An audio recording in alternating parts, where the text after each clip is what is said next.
Hello guys, welcome back to another videos. आज की इस वीडियो के अंदर हम स्नैपचैट के अंदर सिलेक्टिव टूल और ब्रश का कैसे इस्तेमाल कर सकते हो फ़ोटो को वाइट करने के लिए और कैसे इसका इस्तेमाल करते हैं वो सीखने वाले हैं। So friend, let's begin. यहाँ पर स्नैपचैट एप्लीकेशन को ओपन कर लेंगे, एक फ़ोटो को सिलेक्ट कर लेंगे, उसके बाद सिलेक्टिव पर क्लिक करेंगे और फ़ोटो को जूम कर लेंगे और यहाँ पर स्क्रीन पर मैं कुछ इस तरीके से सिलेक्ट कर लूँगा, कुछ इस तरीके से इतना एरिया को मैं सिलेक्ट कर लूँगा।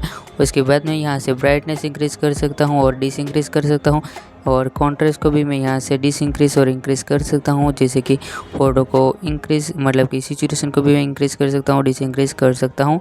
और इस तरीके से मैं सिलेक्टिव टूल का यूज़ करके फ़ोटो को अच्छे से वाइट कर सकता हूँ। स्ट्रक्चर को मैं यहाँ से डिसइंक्रीज़ कर सकता हूँ और इंक्रीज़ कर सकता हूँ। ये सिर्फ आपको बेसिकली डिटेल समझाने के लिए ये वीडियो है।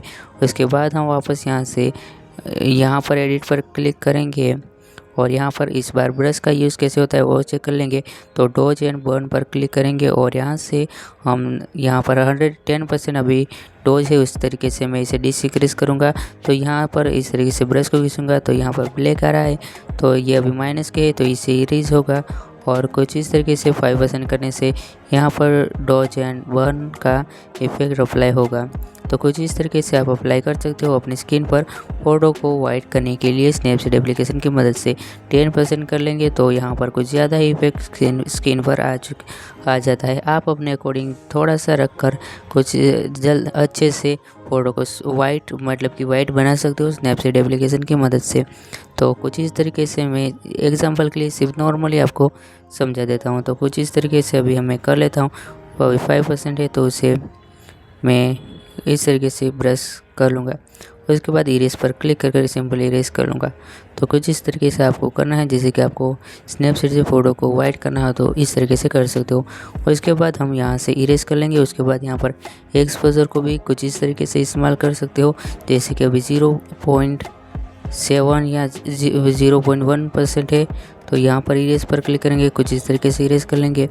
इरेज हो जाने के बाद यहाँ पर 0.3% को बढ़ाएंगे और इस तरीके से फ़ोटो के अंदर ब्राइटनेस मतलब कि एक्सपोजर इंक्रीज़ होगा। 0.7 करने से कुछ इस तरीके से कुछ ऐसा इफेक्ट आ जाता है फ़ोटो के अंदर। उसके बाद 0.7 करने के बाद कुछ ज़्यादा ही फ़ोटो वाइट और कुछ डिफरेंट तरीक़ा का वियर्ड फ़ोटो लग रहा है। उसके बाद 1% करने से ये डिफरेंट ही फ़ोटो के अंदर इफेक्ट आ चुका है।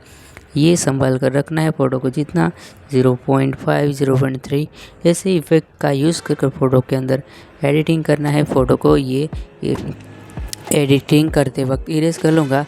उसके बाद यहाँ से टेम्परेचर का भी इस तरीके से इस्तेमाल कर सकते हैं, जैसे कि फ़ोटो के अंदर किसी भी सब्जेक्ट पर टेम्परेचर को बढ़ाना है या बैकग्राउंड के अंदर टेम्परेचर को अच्छे से इंक्रीज़ करना है तो कुछ इस तरीके से 10% कर लूँगा।